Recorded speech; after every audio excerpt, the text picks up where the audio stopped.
Hello and welcome to Brodual. This time we have several mods for you. Today we're going to share some of our favourite simple, subtle and effective mods.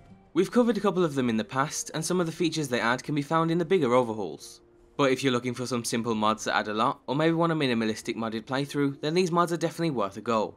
First up is the Footprints mod. This is a very popular mod with an extremely high view to download ratio, with over half of all people who view the mod adding it to their load order. As the name suggests, the mod adds a footprint effect to the game. At first this sounds quite unnecessary and a bit of a gimmick, but surprisingly it adds a lot to the game. First and foremost, the footprint effect is only applied to grounds covered in snow. The visual is also applied instantly, along with a fitting dust effect, so there isn't a distracting delay even if you're paying full attention to your footprints. What's also great is that there's over a dozen different footprint types, and the mod has the ability to track them all, even if you switch race, transform, or even if you just take off your boots.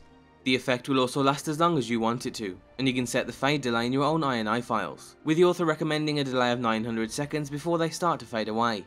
Overall, the effect is very fitting and great for immersion. It's also fun seeing the aftermath of a battle just by looking at the footprints, especially if you're fighting different types of creatures at the same time.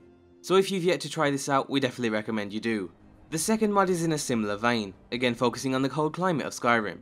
Get Snowy is a script-free alternative to the wet and cold mod, but it comes with significantly less features. In fact, it only comes with one feature, and that's a new snowy visual for the player and NPCs when snow is falling. This includes the deceased and all wildlife, so again it's another great addition to the aftermath of battle. If you don't want all of the features from wet and cold, or if you want to avoid scripts, then Get Snowy is a must-have. Finishing up with the weather-related mods, we also recommend Splash of Rain. This is a mod that adds a very subtle splash effect when the rain hits the ground, or any other objects. The splash rate can be changed in the mod menu, so if you think it's too weak or too powerful, then be sure to change it. On top of that, it also adds new ambient interior raining sound effects.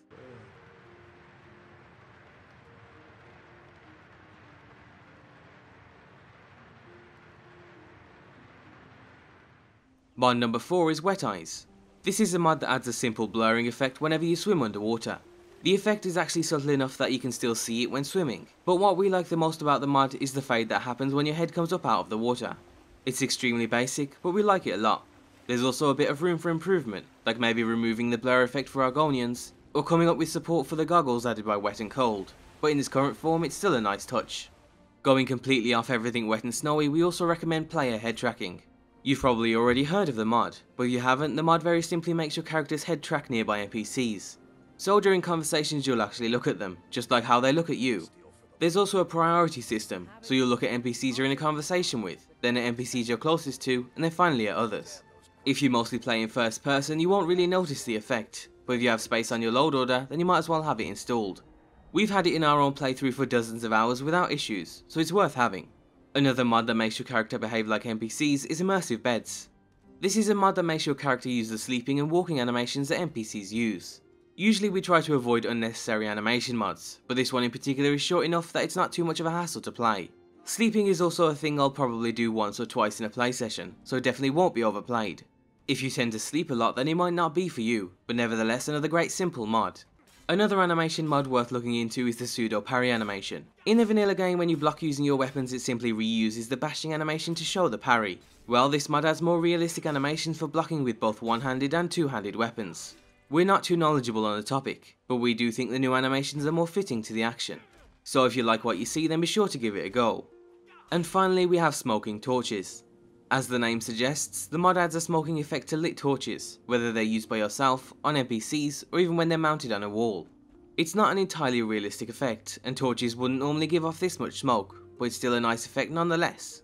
In the optional downloads you can find options for darker smoke, faint smoke, and longer trails. So if the default option is a little too powerful, then be sure to check those out too. One thing we did notice is that it doesn't work in first person, but the effect is still good for guards carrying torches, and of course the ones hanging on the walls. So overall these are 8 great mini mods that we've used together and separately over a few different playthroughs. What's great about these mini mods is that they literally never cause issues and they've essentially been perfected and finalised. So you know exactly what you're getting and you don't have to worry about upgrading in the future. They also sometimes act as a nice stepping stone onto something more complex, or they can even complement the bigger overhauls too. For example, the Wet Eyes mod adds an effect that's similar to the blurry effects added by Wet and Cold when it's raining, so it fits in extremely well. So if you're interested in any of today's mods, then you can find everything you need down below, and as always be sure to leave an endorsement on any mod you enjoy, and thanks for watching.